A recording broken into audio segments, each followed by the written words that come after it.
Fábio França, 13 de outubro, quinta-feira, sexta, sábado, domingo. 3 dias para o dia D. 3 dias para o grande dia. 3 dias para o grande confronto, a luta do século. Lula versus Bolsonaro. O primeiro debate do segundo turno. De novo a Band com o primeiro debate. Fez o primeiro debate do primeiro turno, fará o primeiro debate do segundo turno, frente a frente, os dois maiores oponentes e sempre aquela discussão. Essa é a eleição das eleições ou essa não é a eleição das eleições? Alguém vai dizer, e é verdade, toda eleição tem seu sabor, toda eleição é a eleição das eleições. Imagine a eleição de 1989, a eleição de 1994, a eleição de 2002, a eleição de 2018, todas elas têm sua marca, mas observe, a eleição de 1989, a gente vivia uma discussão contra um modelo, contra um sistema, e o sistema era o regime militar.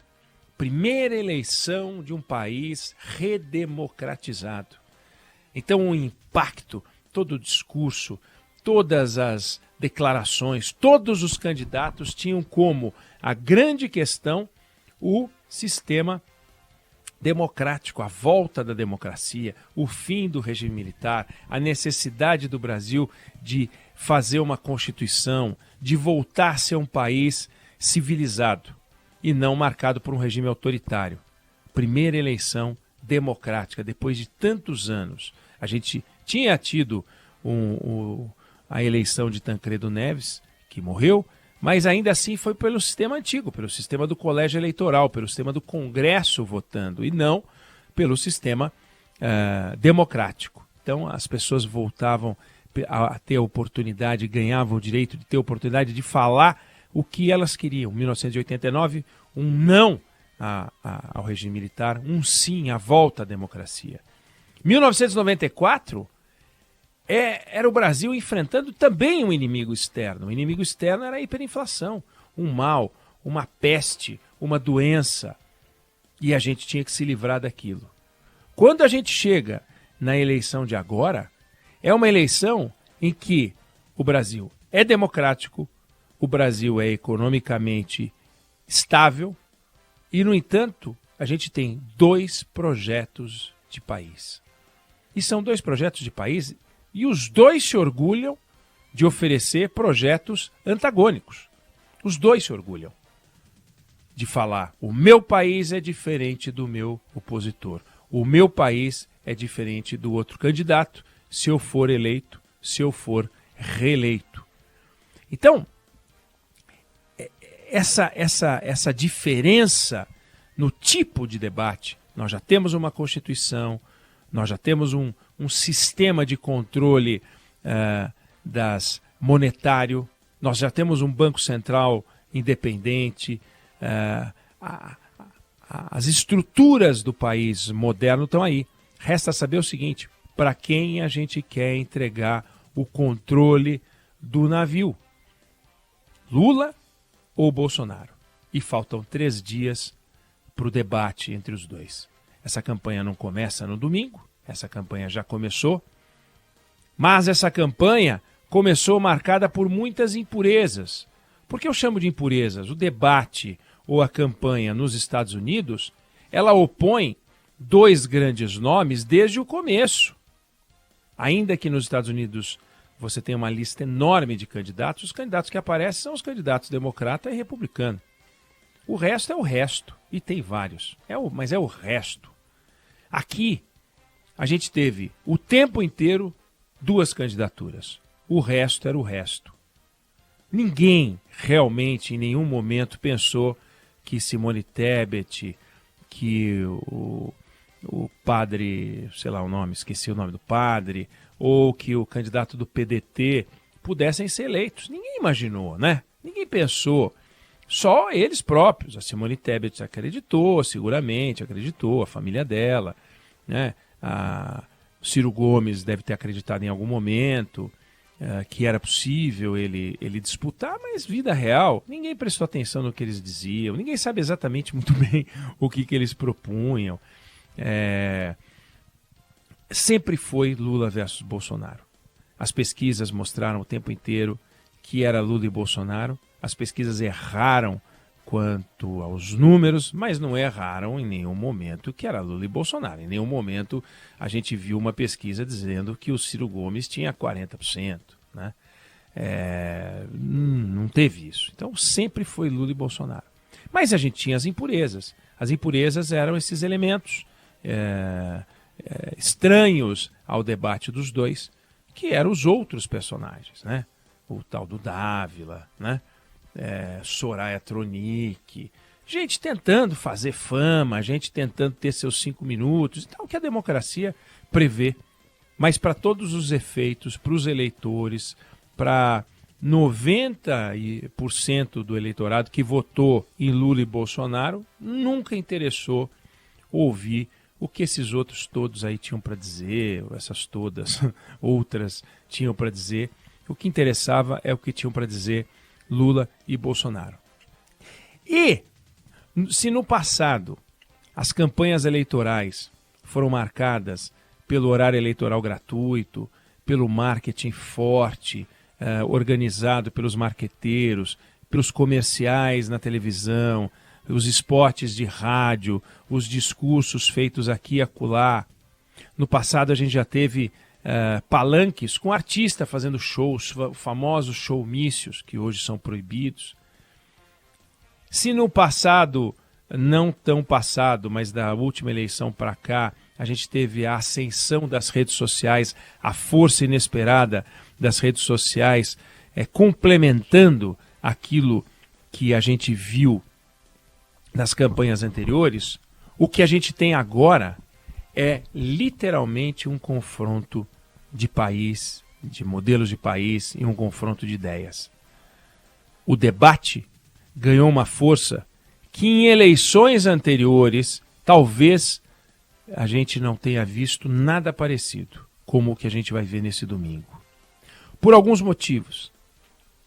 Todas as eleições presidenciais que o Brasil testemunhou tinham pelo menos um elemento que não era uma figura, digamos, tão popular. Um dos dois não era tão popular, não representava a base como estes dois representam. Na eleição de 1989, Fernando Collor era uma figura da elite, criado no Rio de Janeiro, neto de ministro de Estado, filho de senador, ele mesmo prefeito, deputado federal, governador de Estado, um membro da elite. Tinha sido casado com uma mulher riquíssima, de uma família multimilionária. Ele era o exemplo da elite disputando com o Lula. E Lula disputando contra ele. Perdeu Lula em 1989. Em 1994, você tinha um outro personagem da elite, do mundo acadêmico, um ex-senador da República, um pensador, de família militar, Fernando Henrique Cardoso. Alguém que venceu na vida pela intelectualidade, pelas reflexões, pela visão de mundo, e que por acaso quis o destino que se tornasse ministro da Fazenda, estabilizasse a economia e fosse para a disputa também contra o Lula. Desde então, nós tivemos só integrantes do topo da elite política. José Serra tinha sido governador de São Paulo quando disputou a eleição. Geraldo Alckmin tinha sido governador de São Paulo quando disputou a eleição. Aécio Neves, integrante de Camelot, integrante da família mais da elite de Minas Gerais, descendente, neto de Tancredo Neves e tal. Então você sempre tinha algum personagem assim. De repente, você tem duas figuras da base.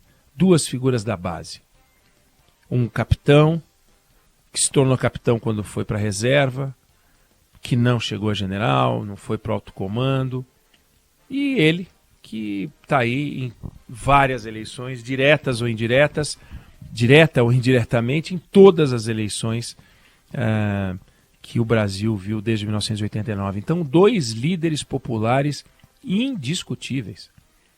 E a gente nunca viu. A gente tem lembrado que é a primeira vez que a gente tem um presidente contra um ex-presidente e é a primeira vez que a gente tem realmente 2 líderes muito fortes disputando a eleição desde a redemocratização para cá. E aí, estes 2 personagens, eles estão redesenhando a forma de fazer campanha. Estão redesenhando a forma de fazer campanha. E, por enquanto, como foram expostos no debate, num ambiente com aquelas impurezas, que eram aqueles personagens, alguns toscos, que atrapalharam a discussão, agora no domingo, 1, 2, 3 dias, faltando 3 dias, agora no domingo a gente vai ver os 2 no seu estado puro. No seu estado, quando eu digo puro, é sem as amarras, sem os controles, sendo eles. E esse momento é um momento em que cabe a eles ter autocontrole. Porque o Brasil, ele está em busca de um presidente da República. O Brasil não está em busca de um lutador. O Brasil não está querendo saber quem é que bate mais. O Brasil não está querendo saber quem é que aguenta mais golpe. O Brasil está querendo saber quem é o líder que vai levar a gente pelos próximos 4 anos. Lula ou Bolsonaro? Lula que entra no lugar de Bolsonaro ou Bolsonaro que fica mandando Lula para casa? E estes 2 vão estar frente a frente no domingo, nos estúdios da Band, num pool formado com a TV Cultura, com o jornal Folha de São Paulo, com o UOL. Um debate em que a gente vai ver os 2, se tudo correr como esperado, e fica não digo a encomenda, porque não cabe a mim fazer qualquer tipo de encomenda, mas fica a minha torcida para que se repita o espírito do debate de São Paulo do segundo turno entre Tarcísio de Freitas e Fernando Haddad. Um debate que vai entrar para a história como um exemplo de maturidade dos candidatos. Seja o vencedor, seja o perdedor. Os 2 deram sua contribuição para a discussão em São Paulo, de altíssimo nível. 2 visões de país, claramente colocadas. Aliás, a certa altura, eles explicitaram a ideologia de uma forma forte, clara. Fernando Haddad diz assim: mas o senhor vai privatizar a Sabesp? É um absurdo este patrimônio, etc. e tal. Questionando aquilo que é uma raiz da diferença, a base da diferença entre essas 2 candidaturas. E Tarcísio Freitas diz: escuta, fica claro aqui a diferença entre as nossas candidaturas.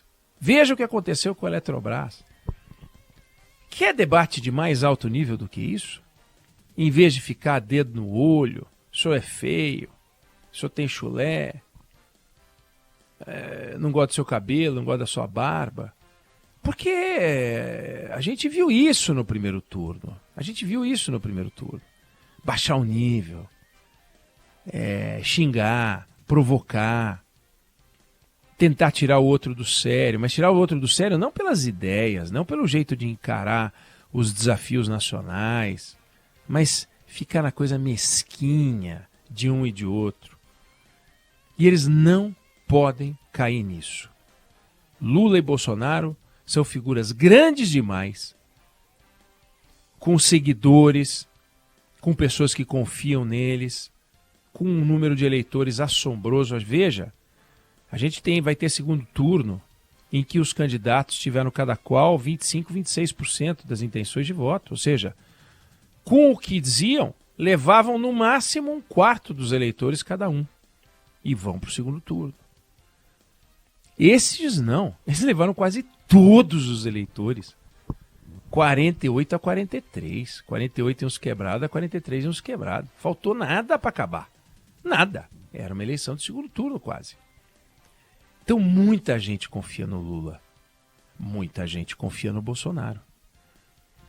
E os dois não podem trair a confiança dos seus seguidores, que esperam firmeza, que esperam clareza e que esperam um motivo para manter o voto, que esperam um motivo para rever o voto.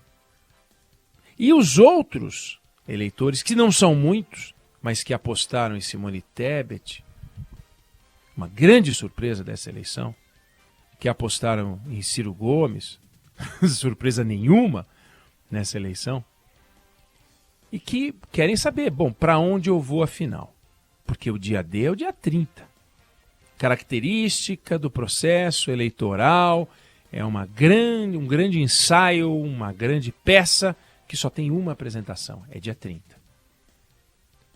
E agora, no domingo, dia 16, o que a gente vai ver são os dois se expondo. Com autocontrole, com descontrole, com agressividade. É debate, não é bate. Nós não queremos um bate, nós queremos um debate. Nós queremos propostas, nós queremos atitudes, nós queremos opiniões, nós queremos um motivo para apoiar um ou apoiar outro. É isso que os eleitores querem. Olhar para os dois, olho no olho, sem som, com som, e falar, é com este aqui que eu vou. Grande oportunidade, a Band mais uma vez sai na frente, conseguindo de novo fazer o primeiro debate do segundo turno e dando a você, que está com a gente aqui no Band News no meio do dia, uma oportunidade de ouro de poder observar com calma, num horário civilizado, às 8 horas da noite, nesse domingo, para poder escolher com maturidade quem é que merece o seu voto.